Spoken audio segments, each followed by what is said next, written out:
भ्रांतियां फैल चुकी हैं, तो इस भ्रांतियों को दूर करने का प्रयास हमारे वैदिक विद्वान डॉक्टर सुरेंद्र कुमार जी ने किया है। हमने सभा द्वारा इसी वर्ष मराठी मनुस्मृति का भी प्रकाशन किया है, तो यह हमारे लिए विशेष गौरव की बात है। सभा ने बहुत बड़ा काम किया है। आदरणीय डॉक्टर सुरेंद्र कुमार जी का परिचय हम किन शब्दों में दें? बहुत बड़े उच्च कोटि के विद्वान आप हैं। गुरुकुल कांगड़ी विश्वविद्यालय के यशस्वी स्नातक आप रहे हैं। पंजाब विश्वविद्यालय के आप एमए संस्कृत और पीएचडी इन पदवियों को प्राप्त करके लगभग 37 वर्ष तक वरिष्ठ महाविद्यालय में आपने अध्यापन किया है। बाद में गुरुग्राम के पीजी महाविद्यालय में आप प्राचार्य पद संभाल चुके हैं। तत्पश्चात 5 वर्ष तक गुरुकुल कांगड़ी विश्वविद्यालय का कुलपति पद का भार आपने बहुत ही कुशलता के साथ संभाला है। आज तक आपने लगभग 30 से अधिक ग्रंथों का लेखन एवं संपादन किया हुआ है। विशेषकर 4 भाषाओं में मनुस्मृति जैसा धर्मशास्त्र, जो कि समूचे विश्व का संविधान माना जाता है, ऐसे इस ग्रंथ का आपने बहुत ही सुंदर ढंग से अनुसंधान किया है और सारे संसार को मनु महाराज के श्रेष्ठ विचार, जो कि वर्ण व्यवस्था के बारे में हो, महिलाओं को उच्च आसन पर बिठाने की बात हो, और चाहे फिर विविध क्षेत्र में मनुस्मृति का कितना महान महत्व है, तो इसको दर्शाने का प्रयास आपने डॉक्टर साहब ने किया है। विशेषकर मराठी में आजकल इस वर्ष हमने मनुस्मृति का अनुवाद भी प्रकाश किया है, जिसका अनुवाद हमारे उस्मानाबाद के गोविंद घनश्याम महेंद्रकर जैसे निवृत्त प्राचार्य महोदय ने किया है। तो आदरणीय डॉक्टर साहब के लेख विविध पत्र पत्रिकाओं में प्रकाश हो चुके हैं। लगभग 100 से अधिक लेख उनके प्रकाश हो चुके हैं।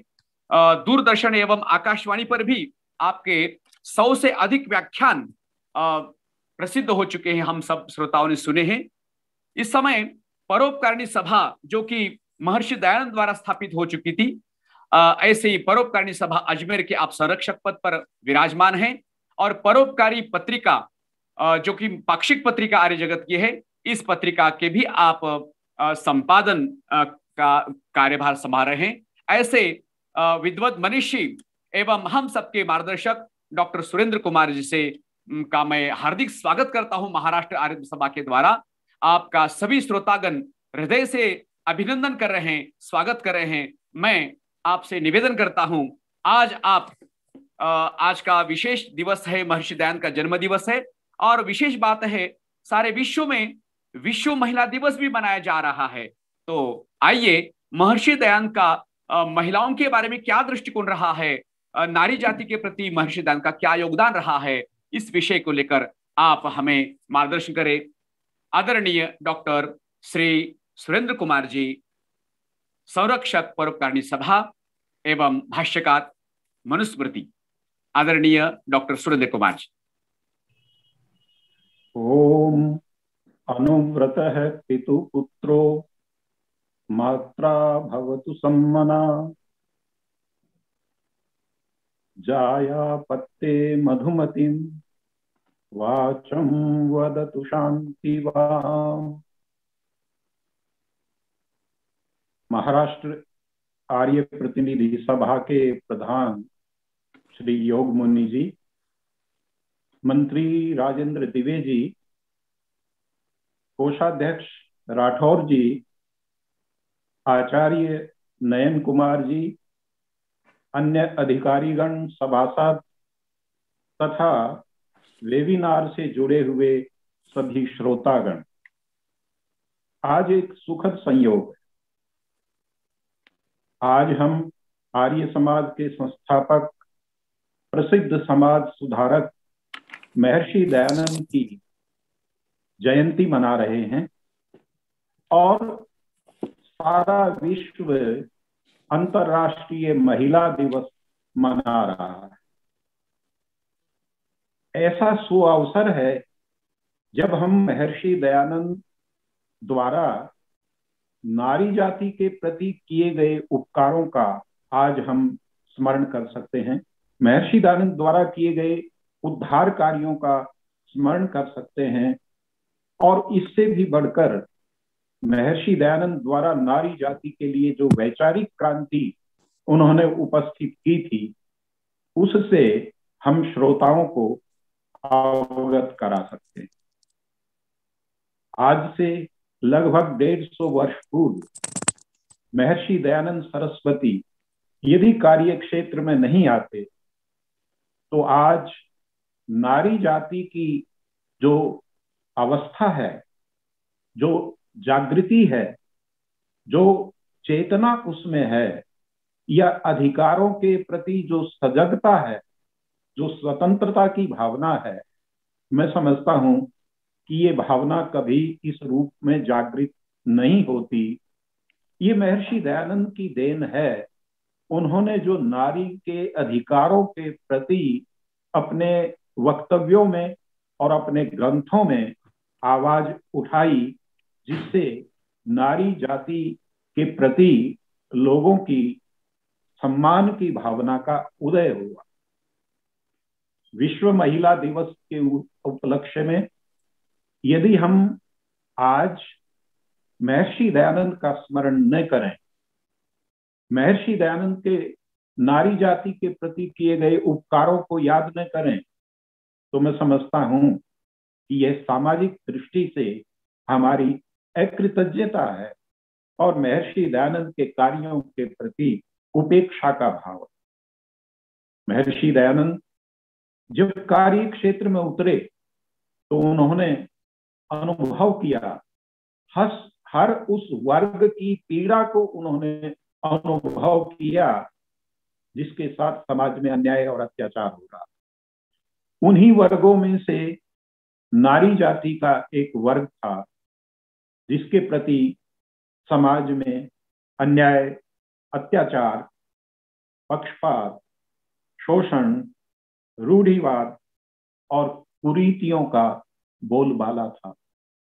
कहीं बहुविवाह का अन्याय था, कहीं अनमेल विवाह का अन्याय था, तो कहीं बलात् विवाह का अन्याय था, तो कहीं विधवाओं के प्रति होने वाले अत्याचार का बोलबाला था। और नारी जाति की सुध लेने वाला कोई भी समाज सुधारक, सामाजिक व्यक्ति नहीं। महर्षि दयानंद ने यह सब देख करके नारी जाति के प्रति होने वाले अन्यायों और अत्याचारों और भेदभावों के विरुद्ध उद्घोष किया और वैचारिक क्रांति का सृजन उन्होंने अपने साहित्य के द्वारा और वक्तव्य के द्वारा किया। महर्षि दयानंद के ग्रंथों को पढ़ने से हम ये देखते हैं कि महर्षि दयानंद ने नारी जाति की दुर्दशा का दायित्व दो बातों के ऊपर विशेष रूप से माना।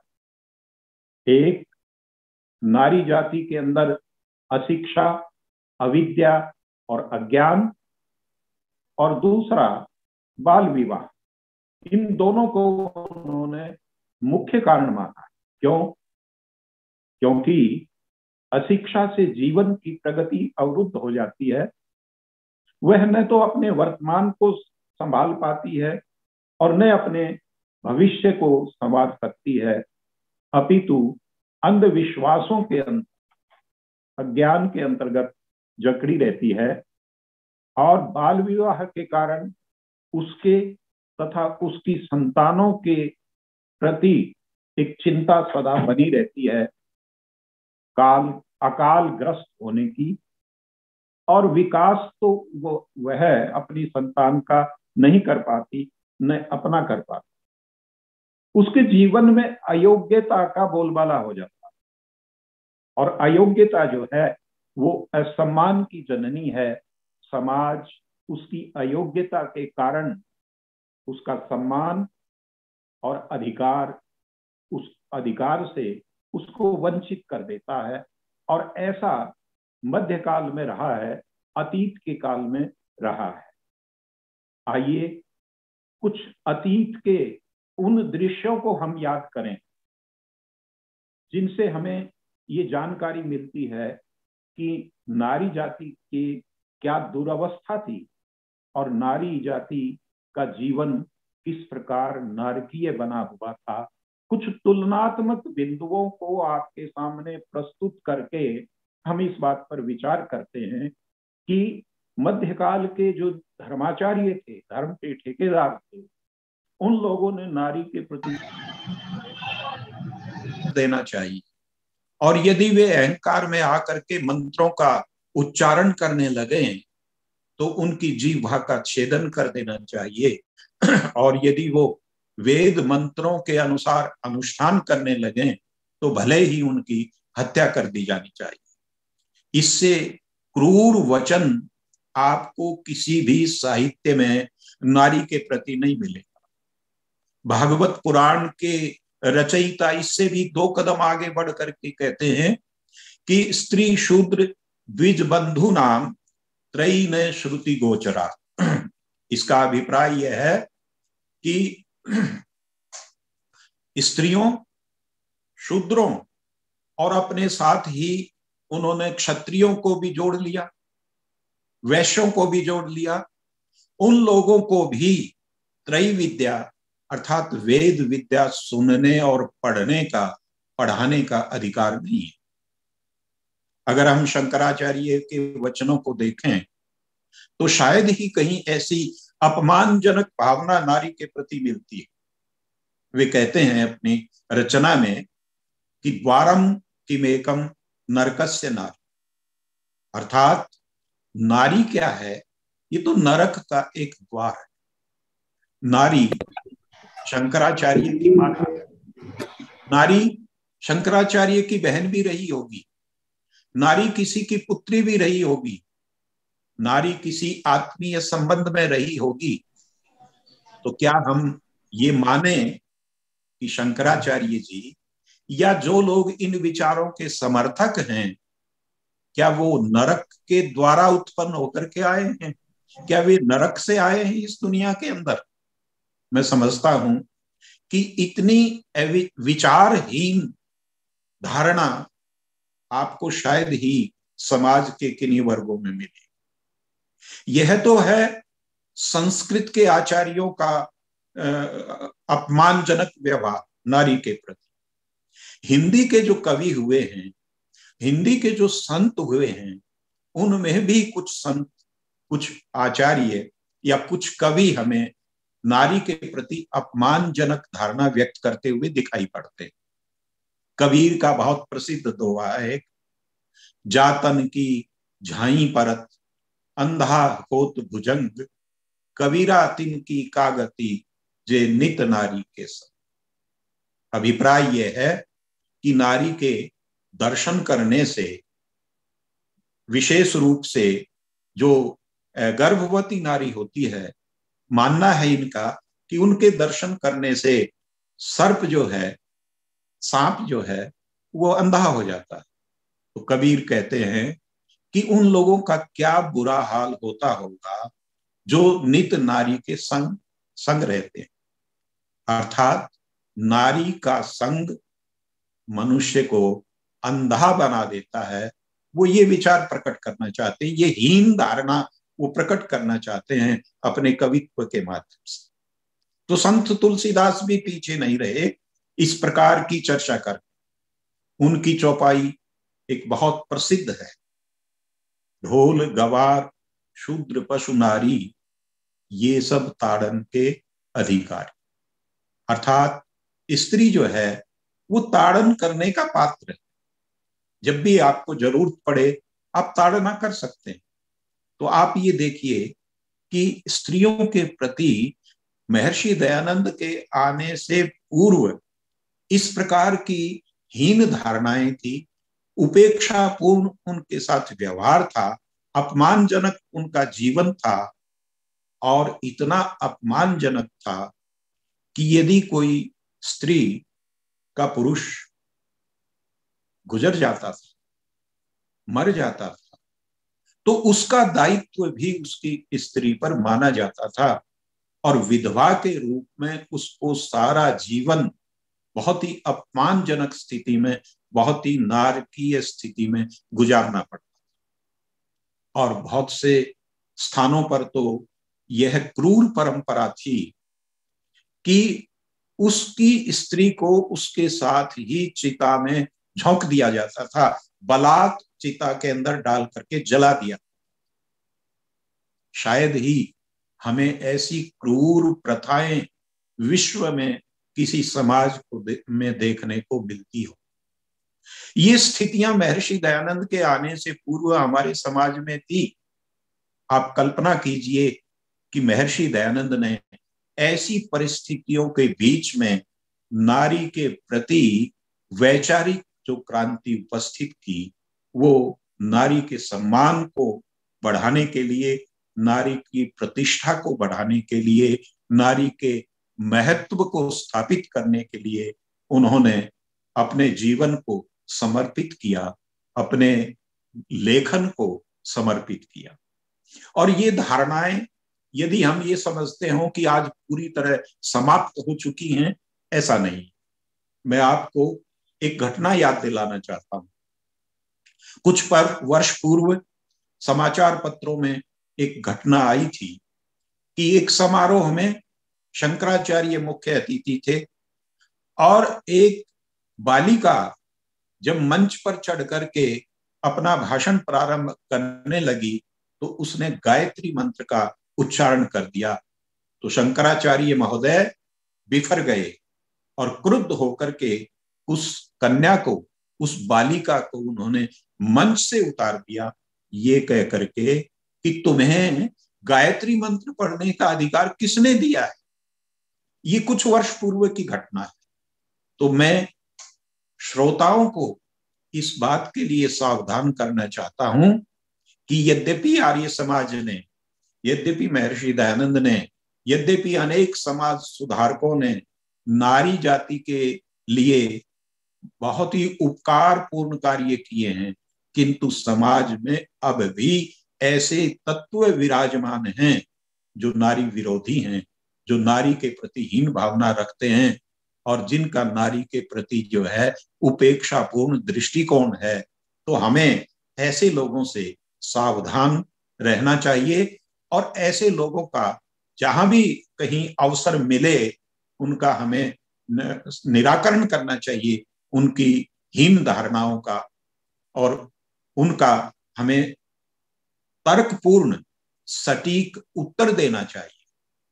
महर्षि दयानंद ने नारी जाति का उद्धार करने के लिए, नारी जाति की प्रतिष्ठा को बढ़ाने के लिए, नारी जाति के सम्मान का पुनरुद्धार करने के लिए एक उपाय अपनाया और वो उपाय था कि वेद, वैदिक शास्त्र, वैदिक काल, वैदिक संस्कृति सभ्यता और वैदिक परंपराओं का आधार बना करके उनके प्रमाणों के आधार पर, उनके उद्धरणों के आधार पर नारी जाति के सम्मान को पुनः स्थापित करना।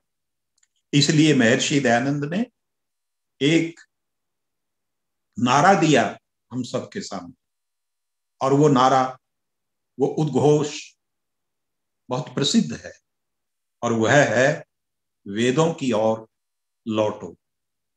आइए वेदों की ओर लौटें, क्योंकि वेदों के अंतर्गत जितने भी आदेश, उपदेश, निर्देश दिए गए हैं उनमें किसी के प्रति अन्याय नहीं है, किसी के प्रति भेदभाव नहीं है, किसी के प्रति पक्षपात नहीं है। वे आदेश, वे उपदेश मानवीय हैं। जैसे पुरुषों के लिए हैं इसी प्रकार स्त्रियों के लिए हैं। नारी जाति के उद्धार का महर्षि दयानंद के समय में इससे अच्छा कोई मार्ग नहीं था, इससे अच्छा कोई उपाय नहीं था। महर्षि दयानंद ने वेदों के प्रमाण देकर, वैदिक ग्रंथों के प्रमाण देकर प्रस्तुत करके हमें दो बातें बतलाई। एक तो ये कि वेदों में नारी जाति के प्रति सम्मान है, नारी जाति के लिए वही अधिकार हैं जो पुरुषों के लिए है, और नारी को सभी शास्त्रों का अध्ययन करने का अधिकार है। नारी जाति के साथ सभी धार्मिक अधिकार हैं। ऐसा वेदों के अंदर स्थान स्थान पर उल्लेख मिलता है। और दूसरा, उन्होंने हमें जो निर्देश दिया जो संदेश दिया वो ये था कि जहां भी कहीं शास्त्रों में या स्मृति ग्रंथों में कोई इसके विपरीत विचार मिलता है तो इसका अभिप्राय है कि वह रूढ़िवादी लोगों ने, जातिवादी लोगों ने बाद में मिलावट करके, प्रक्षेप करके उसको मिलाया गया है, वो मिथ्या वचन है, उनको हमें कभी स्वीकार नहीं करना चाहिए। वेदों के विरुद्ध किसी शास्त्र में, किसी स्मृति में कोई भी वचन मिलता है, उनके उपदेशों आदेशों के विरुद्ध कोई वचन मिलता है तो वह मान्य नहीं है। यह विचार महर्षि दयानंद ने समाज को दिया, जिसके आधार पर उनकी नारी जाति के प्रति जो वैचारिक क्रांति थी वो चली और उसको, उस क्रांति का उन्होंने आगाज किया, उस क्रांति का उन्होंने आरंभ किया। सत्यार्थ प्रकाश में हम पढ़ते हैं कि महर्षि दयानंद ने अपनी इस धारणा की पुष्टि करने के लिए वेदों के और वैदिक ग्रंथों के प्रमाण दिए। मैं उनको एक बार आपके सामने रखते हुए स्मरण करा दूं। महर्षि दयानंद लिखते हैं कि यथेमाम वाचम कल्याणी आवदानी जनेभ्य ब्रह्मराजन्याभ्याम शूद्राय चार्याय स्वाय चारणाय। परमेश्वर कहता है अपने मानव पुत्रों को कि हे मानव पुत्रों, हे स्त्री पुरुषों, मैंने यह वेद वाणी सभी जनों के लिए प्रस्तुत की है। मानव मात्र के लिए मैंने ये वेद वाणी प्रदान की है। जैसी ब्राह्मण के लिए है वैसी ही राजन्य के लिए है, क्षत्रिय के लिए है, और जैसी वैश्य के लिए है वैसे ही इस वेद वाणी पर शूद्र का भी अधिकार है। और जो भी हमारे परिवार के सदस्य हैं, जो भी हमारे आत्मीय जन हैं, जो भी हमारे व्यक्ति हैं, उन सब का वेद को पढ़ने पढ़ाने का, इस वाणी को सुनने और सुनाने का उसी प्रकार अधिकार है जैसे ब्राह्मणों को होता है। समान अधिकार है, किसी प्रकार का कोई भेदभाव नहीं है। नारी जाति के पक्ष में प्रमाण प्रस्तुत करते हुए महर्षि दयानंद कहते हैं कि वेद कहता है ब्रह्मचर्येण कन्या युवानम विंदते पति। महर्षि दयानंद लिखते हैं कि नारी जाति को वेद पढ़ने और वैदिक अनुष्ठान करने का इससे बड़ा प्रमाण और क्या हो सकता है। ब्रह्मचर्य पूर्वक वेदादि शास्त्रों का अध्ययन करके कन्या युवती होकर के स्वयंवर विवाह करे, विदुषी होकर के स्वयंवर विवाह करे, तो ब्रह्मचर्य पूर्वक रह करके गुरुकुल में, पाठशाला में ब्रह्मचर्य पूर्वक रह करके जब कन्या पढ़ेगी तो निश्चित रूप से वो वेदों की विदुषी बनेगी, निश्चित रूप से वैदिक शास्त्रों की वो विदुषी बनेगी। और जब उसको ब्रह्मचर्य आश्रम करने का विधान है, अभिप्राय है कि उसको वेद पढ़ने का भी अधिकार है, उसको यज्ञ करने का भी अधिकार है, उसको प्रत्येक धार्मिक अनुष्ठान करने का अधिकार है, क्योंकि ब्रह्मचर्य अवस्था में उसको इन चीजों का अध्ययन, अध्यापन, प्रशिक्षण दिया जाता है। एक वैदिक सूत्र ग्रंथ का प्रमाण देते हुए महर्षि दयानंद कहते हैं कि इससे भी स्पष्ट एक प्रमाण और है, और वह है कि विवाह के प्रसंग में सूत्र ग्रंथों में वेद मंत्रों के बाद एक पद आता है जिसमें कहा गया है कि इमं मंत्रम पत्नी पठे। इस मंत्र को पत्नी पढ़े। उसमें गायत्री मंत्र भी होता है और वेद के जितने भी मंत्र हैं वो सब मंत्र होते हैं इसका अभिप्राय यह है कि वैदिक ऋषियों ने, वैदिक ग्रंथों ने मंत्र पढ़ने का अधिकार नारी को दिया है। ये प्रमाण प्रस्तुत करके महर्षि दयानंद ने नारी को अध्यापन का, शिक्षा का अधिकार प्रदान किया और उन रूढ़िवादी लोगों को, विरोधी लोगों को चुनौती दी कि आप आइए और अपने पक्ष को सिद्ध करके दिखाइए कि वेद पढ़ने का उसको अधिकार नहीं है। तो महर्षि दयानंद के सामने कोई रूढ़िवादी धर्माचार्य आकर के कभी ये सिद्ध नहीं कर सका कि महर्षि दयानंद का कथन गलत है और वो जो कह रहे हैं ऐसा प्रमाण कोई वेदों या वैदिक शास्त्रों में मिलता है। व्यावहारिक रूप से आप इतिहास को उठा करके एक प्रमाण दीजिए। वेदों में सूक्तों के ऊपर ऋषियों के नाम मिलते हैं। जिस जिस मंत्र या सूक्त का दर्शन करने वाले ऋषि थे उनका नाम मिलता है, उनका इतिहास मिलता है। नारी जाति के वेदाध्ययन के पक्ष में वो जो नाम मिलते हैं वो बहुत ही प्रबल प्रमाण हैं, बहुत ही पुष्ट प्रमाण। आपको ये सुन करके, और सुना भी होगा आपने, बहुत ही हर्ष का अनुभव होगा कि वेद के सूक्तों पर 29 ऋषिकाओं के नाम मिलते हैं। अपाला, घोषा आदि, यमी, ऐसे 29 ऋषिकाओं के नाम मिलते हैं। इसका अभिप्राय क्या हुआ कि जिस प्रकार पुरुष वेदादि पढ़ करके, वैदिक शास्त्रों को पढ़ करके ऋषि कोटि के विद्वान बनते थे, उसी प्रकार महिलाएं भी वेद शास्त्रों का अध्ययन करके ऋषि का बनती थी और वेद मंत्रों के अर्थों का दर्शन करती थी, वेद मंत्रों का उपदेश करती थी, वेद मंत्रों के का पठन पाठन, अध्ययन, अध्यापन वो किया करती थी। एक हारीत स्मृति के अंदर इसकी बहुत ही स्पष्ट चर्चा आती है। हारीत स्मृति उन्हीं स्मृतियों में से है जिनको हम पौराणिक स्मृति मानते हैं, लेकिन उनमें क्या आता है कि 2 प्रकार की ब्रह्मचारिणियां होती हैं, गुरुकुलों में पढ़ने वाली, आश्रमों में पढ़ने वाली। एक को ब्रह्मवादिनी कहते हैं और दूसरी को सद्योवधू कहते हैं।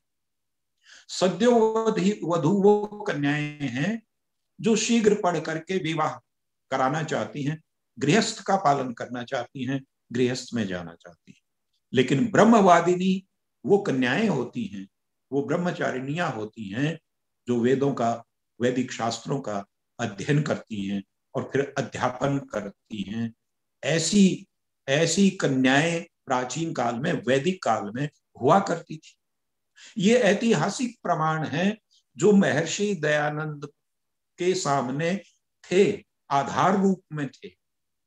और यम स्मृति का एक वचन तो बहुत ही स्पष्ट है, बहुत पुष्ट प्रमाण। उस यम स्मृति में कहा गया है कि पुरा काले तु नारी नाम मौंजी बंधन मिष्यते अध्यापनम च वेदानाम गायत्री वाचनम।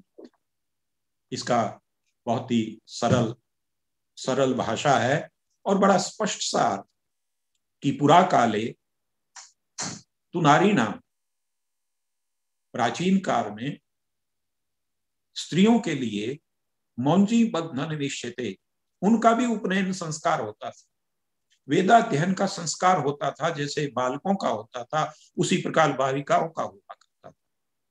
और वो वेदों को पढ़ती थी और फिर पढ़ाती थी, अध्यापन कार्य भी करती थी और गायत्री का वाचन करती थी।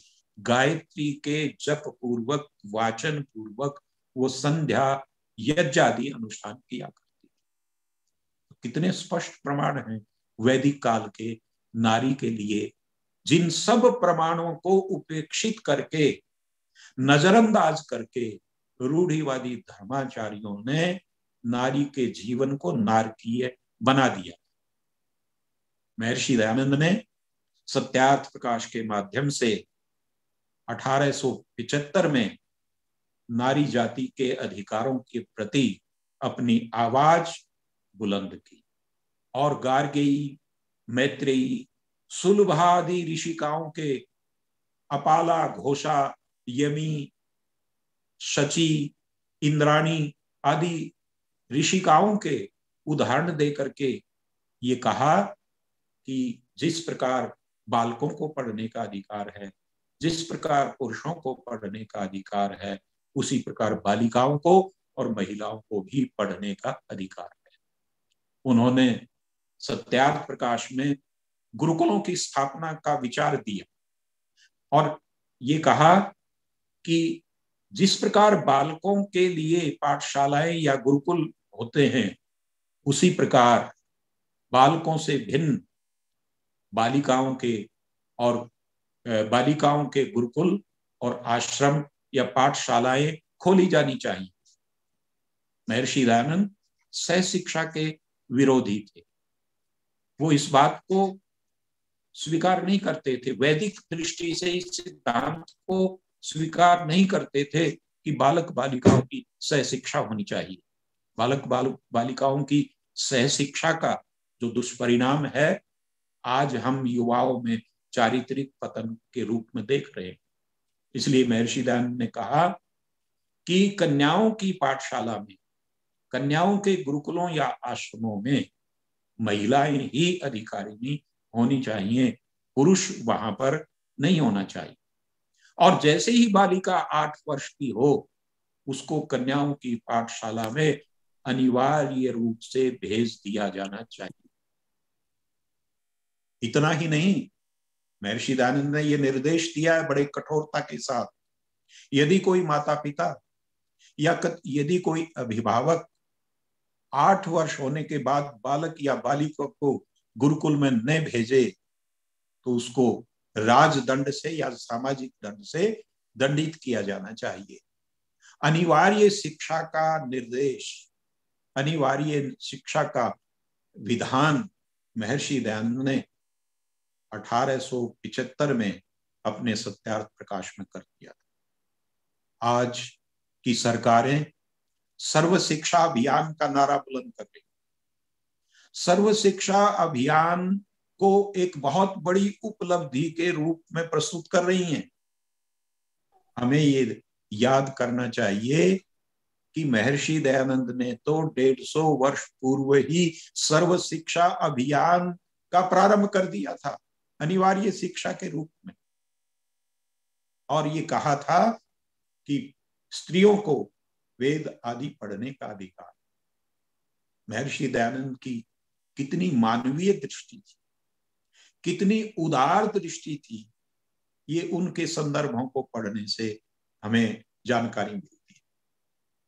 महर्षि दयानंद कहते हैं कि माता पिता जो नहीं पढ़ाते अपने बच्चों को, वे अपराधी की तरह होते हैं। मैंने अभी आपके सामने कहा कि महर्षि दयानंद ने कहा है कि उनको दंडित किया जाना चाहिए, राजदंड से या सामाजिक दंड से उनको दंडित किया जाना चाहिए। और इस अनिवार्य शिक्षा को, जिसको आज की भाषा में हम सर्व शिक्षा अभियान कह सकते हैं, इसको उन्होंने एक श्लोक के माध्यम से प्रस्तुत किया है। क्या वो कहते हैं?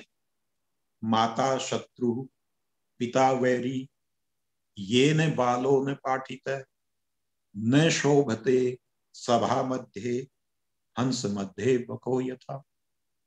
कहते हैं कि जो माता पिता अपने बालक बालिका को नहीं पढ़ाता है, वो केवल अपराधी नहीं, अपनी संतान का शत्रु है। वे अपनी संतान के शत्रु हैं, क्योंकि वे अपने बालक के जीवन का निर्माण नहीं करते।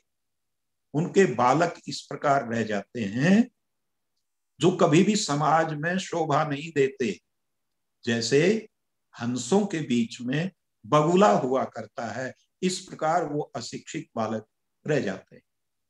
शिक्षित बालक हंसों के समान होते हैं और अशिक्षित बालक बगुला के समान होते हैं, और उनको बगुला बनाने वाले माता पिता उनके शत्रु कहलाते हैं। तो आप देखिए, इसको आप सर्व शिक्षा अभियान नहीं कहेंगे, महर्षि दयानंद का एक क्रांतिकारी अभियान नहीं कहेंगे। और इस रूप में आज हम महिला अंतर्राष्ट्रीय महिला दिवस के अवसर पर उनकी क्रांति का स्मरण नहीं करेंगे। समझता हूं कि ये उस ऋषि के प्रति हम लोगों का अन्याय है, हम लोगों की उपेक्षा का भाव है। हम उनके साथ में न्याय नहीं कर रहे यदि हम उनके कार्यों को स्मरण नहीं कर रहे। वे नारी जाति के लिए अनिवार्य शिक्षा का विधान करते हुए कहते हैं कि ब्राह्मणी को सब विद्याएं पढ़नी चाहिए, क्षत्रिया को राजनीति और अस्त्र शस्त्र की विद्या पढ़नी चाहिए, वैश्या को व्यापार की विद्या पढ़नी चाहिए, और शूद्रा को सारे जो सेवा शुश्रूषा के कर्म हैं उनकी शिक्षा प्राप्त करनी चाहिए।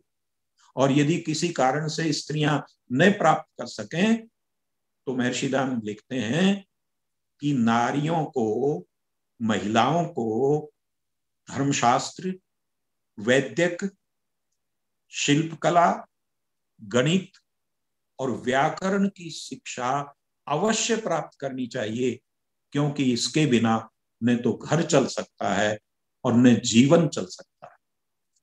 महर्षि दयानंद की उदार दृष्टि को, महर्षि दयानंद की महान दृष्टि को, नारी जाति के प्रति उपकार दृष्टि को यदि हम और गंभीरता से देखना चाहते हैं तो हमें महर्षि दयानंद के वेद भाष्य का अध्ययन करना चाहिए।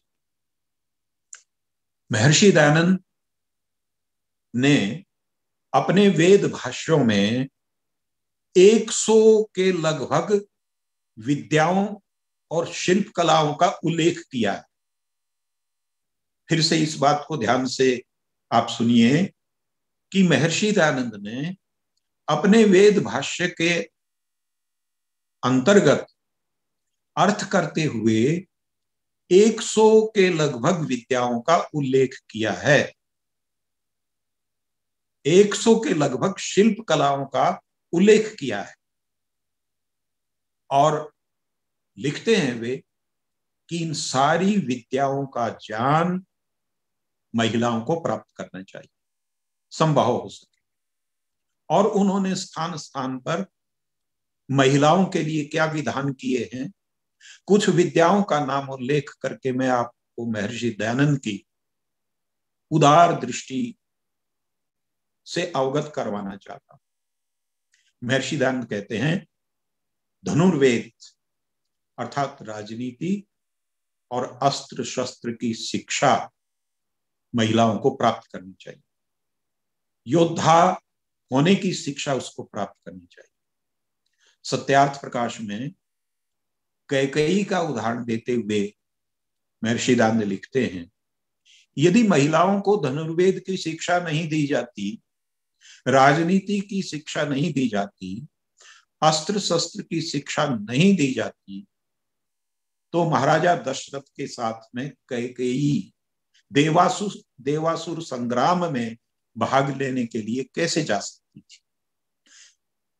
ये उदाहरण है इतिहास में कि कैकेयी अपने पति महाराजा दशरथ के साथ देवासुर संग्राम में गई थी, और उल्लेख मिलता है कि जब राजा दशरथ बहुत घायल हो गए थे तो उनको युद्ध भूमि से एक तरफ ले जाकर के कैकेयी ने उनकी सेवा की थी, उनका उपचार किया। तो ये एक उदाहरण है महिलाओं को योद्धा की शिक्षा प्राप्त करने का, धनुर्वेद की, अस्त्र शस्त्र की शिक्षा प्राप्त करने का। आप सोचते होंगे कि कैकेयी का केवल इतिहास का उदाहरण है। नहीं, ऐसा नहीं है। पाणिनि की अष्टाध्यायी को पढ़िए आप। पाणिनि की अष्टाध्यायी में जहां महिलाओं को आचार्य बनने का निर्देश है, उपाध्याया बनने का निर्देश है, वहां ऐसी महिलाओं की चर्चा है जिनको शाक्तिकी, याष्टिकी जैसा पद उनको प्राप्त था। शाक्तिकी उनको कहा जाता था जो शक्ति नामक वस्त्र चलाने, क्षमा कीजिए, शक्ति नामक अस्त्र चलाने में प्रवीण हुआ करती थी, शक्ति नामक अस्त्र की विशेषज्ञ हुआ करती थी। और याष्टिकी उनको कहा जाता था जो लाठी आदि हथियार चलाने में प्रवीण हुआ करती थी। ऐसी नारियों का उल्लेख आता है। इसका अभिप्राय यह है कि महिलाओं को पुरुषों की तरह अस्त्र शस्त्रों की शिक्षाएं देने का निर्देश, देने का इतिहास केवल रामायण में ही नहीं मिलता, अपितु व्याकरण में भी मिलता है, पाणिनि की अष्टाध्यायी में भी मिलता है। और उससे आगे महर्षि दयानंद कहते हैं कि राजनीति को धारण करके, राजनीति की शिक्षा को प्राप्त करके महिला को भी पुरुषों की तरह, जैसे पुरुष राजा बनते हैं, इसी तरह नारियों को रानी बनना चाहिए। और रानी बनने में तो हमें किसी प्रकार की आपत्ति नहीं हो सकती, क्योंकि महारानी लक्ष्मीबाई, अहिल्याबाई जैसी अनेक रानियों के उदाहरण हमारे सामने बाद के इतिहास के भी हमें मिलते हैं, जो महर्षि दयानंद की धारणा और महर्षि दयानंद की वैचारिक क्रांति की पुष्टि करते हैं। महर्षि दयानंद कहते हैं अपने वेद भाष्य में कि महिलाओं को न्याय विद्या की शिक्षा प्राप्त करके न्यायाधीश का पद जो है वो अलंकृत करना चाहिए, उस पद का दायित्व उनको वहन करना चाहिए। इसी प्रकार जैसे राज्यसभा में आज मंत्री होते हैं सरकार में, तो महर्षि दयानंद लिखते हैं कि राज्यसभा में मंत्री का दायित्व भी महिलाओं को स्वीकार करना चाहिए, अर्थात मंत्री बनना चाहिए। इतना ही नहीं, वे कहते हैं शिल्प कलाएं सीख करके महिलाओं को वैज्ञानिक बनना चाहिए, वैज्ञानिक बनना चाहिए। और आयुर्वेद की शिक्षा प्राप्त करके सत्यार्थ प्रकाश में बालकों के लिए भी, बालिकाओं के लिए भी आयुर्वेद पढ़ने का विधान। तो वेद भाषा में इसको विस्तार से इसका वर्णन करते हुए महर्षि ने लिखा है कि आयुर्वेद की शिक्षा प्राप्त करके वैद्य का कार्य भी महिलाओं को करना चाहिए। ऐसे ही अनेक विद्याओं में महिलाओं की भागीदारी को महर्षि दयानंद ने वेद भाष्य में वर्णित किया। यहां तक कि उनको कृषक भी होना चाहिए, उनको सैनिक भी होना चाहिए, उनको सेनाधिकारी भी होना चाहिए, उनको ज्योतिष शास्त्र का में भी प्रवीण होना चाहिए, और उनको राजदूत का दायित्व भी लेना चाहिए। ये वेद भाष्य में महर्षि दयानंद के दिए हुए वचनों को आपके सामने रख रहा। आप देखिए कि ऐसे अंधकार के युग में जब नारी को का पढ़ना पाप समझा जाता था, नारी को पांव की जूती समझा जाता था, नारी को पराया धन समझा जाता था, महर्षि दयानंद के द्वारा इतनी महान विद्याओं की प्राप्ति करके ऋषि का, वैज्ञानिक और प्रत्येक विद्या की विशेषज्ञ बनने का निर्देश देना कितना बड़ा क्रांतिकारी विचार है। समाज को जो है ये चीजें पढ़ करके उस समय ये अनुभव होता था कि महर्षि दयानंद तो हमारी विचारधारा को विकृत कर रहे। महर्षि दयानंद ने समाज का क्या बिगाड़ा जो उनको अनेक बार विषपान करना पड़ा। वे तो घर बार त्याग करके, माता पिता को त्याग करके समाज का उद्धार करने के लिए, समाज का मार्गदर्शन करने के लिए, समाज के अंधविश्वास मिटाने के लिए, समाज का कल्याण करने के लिए आए थे। और उस कल्याण के बदले समाज ने, रूढ़िवादी समाज ने, अंधविश्वासी समाज ने उनको क्या दिया?